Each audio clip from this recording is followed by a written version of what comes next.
ဒါလာပါရဲ့ညနေခင်းလေးမှာဘဲကြီးလေးဘွေကိုចောင်းသားလေးကဆုံးမနေပါအကြောင်းကတော့ဟိုတလောကမှတေသွားရဲ့ကောင်မလေးရဲ့ပန်းအိုးကိုတိုက်လေသွားလို့ပဲဖြစ်ပါတယ်ဘဲကြီးလည်းចောင်းသားလေးကိုကြောက်လို့ထွက်ပြေးပြီးသွားရဲ့နောက်မှာတော့ငါနောက်နေ့မှအသေးလာတော့မှမို့လို့ပြန်တော့ဟုတ်ကဲ့ပါခူရိုဆာဂီခွန်း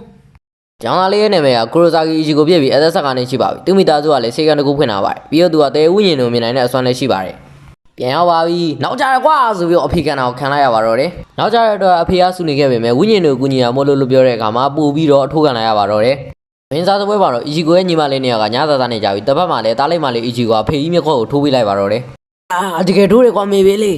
နောက်နေ့မနက်ခင်းမှာတော့နန်းနကင်းသတင်းမှာထူးဆန်းတဲ့ပောက်ကွဲမှုအကြောင်းပြောနေပြီးတော့ဒါဒီနားမှာပဲဖြစ်တာဟာမနေ့ကတွေ့ခဲ့ဝိညာဉ်မလေးစီသွားတော့ဝိညာဉ်မလေးကရှိမနေတော့ပါဘူးအဲအချိန်မှာပဲအော်တန်တခုကိုကြားလိုက်ရပြီးတော့အီဂျီကိုကလည်းအတန်ကြားဘက်ကိုသွားကြည့်ဖို့လုပ်လိုက်ပါတယ်အဲကိုရောက်တဲ့ခါမှာတော့အကောင်ကြီးတို့ကဝိညာဉ်မလေးကနောက်ကိုလိုက်နေခဲ့ပါပြီ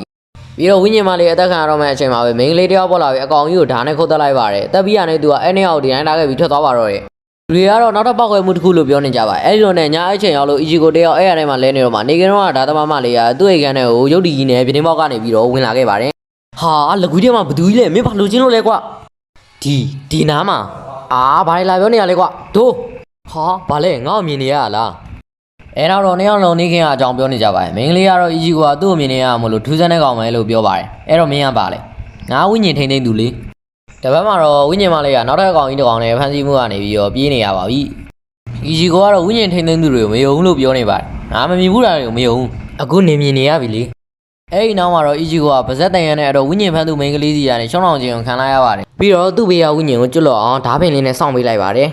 အဲဒီနောက်မှာတော့အီဂျီကိုဝိညာဉ်နဲ့အကြောင်းစတင်ရှင်းပြပါတော့တယ်ဝိညာဉ်နဲ့ကအမျိုးသားတစ်ခုကြည့်ပြီးရိုးရိုးဝိညာဉ်နဲ့နေကဘက်ကတွေ့သလိုအကောင်ကြီးတွေပဲဖြစ်ပါတယ်အကောင်ကြီးတွေတော့ဟော်လိုလို့ခေါ်ပါတယ်ပြီးတော့ဝိညာဉ်ထိန်းသိမ်းသူတွေမှာအလုံးတစ်ခုရှိပါတယ်ပထမတစ်ခုကတာမန်ဝိညာဉ်တွေကိုကျွတ်လို့ပေးရတာဖြစ်ပြီးဒုတိယတစ်ခုကတော့ဟော်လိုတွေကိုလိုက်လံတုတ်တင်ရတာပါ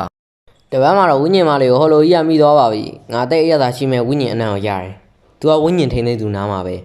အဲဒီနောက်မှာတော့ဟော်လိုကြီးကအီဂျီကိုရဲ့အိမ်ကိုရောက်လာပြီးအီဂျီကိုရဲ့ညမလေးကိုဖမ်းဆီးထားပါပြီ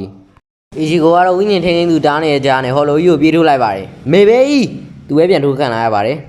ဝိညာဉ်ထိန်းသိမ်းသူမိန်းကလေးရဲ့ကိုညီကိုကြောင့်ညီမလေးကိုကယ်တင်နိုင်ခဲ့ပါပြီတကယ်တော့ဟော်လိုကြီးကအီဂျီကိုနောက်ကိုလိုက်နေခဲ့ရပဲဖြစ်ပါတယ်သူတို့တွေကငါကြောက်ထိခိုက်ရတာပေါ့ငါ့ကိုလိုချင်လာတက်လိုက်ကွာဟော်လိုကြီးကအီဂျီကိုတတ်မလို့တဲ့အချိန်ဝိညာဉ်ထိန်းသိမ်းသူမိန်းကလေးကလာကဝဲတဲ့အတွက်ကြောင့်ဒဏ်ရာရသွားပါတယ်မိန်းကလေးကဒဏ်ရာရင်းနဲ့မတိုက်ခိုက်နိုင်တော့အောင်လို့အီဂျီကိုဝိညာဉ်ထိန်းသိမ်းသူယာတုပေးဖို့လုပ်လိုက်ပါတယ်အဲ့ဒီဆုံးဖြတ်ချက်ကိုငါလက်ခံတယ်ဝိညာဉ်ထိန်းသိမ်းသူ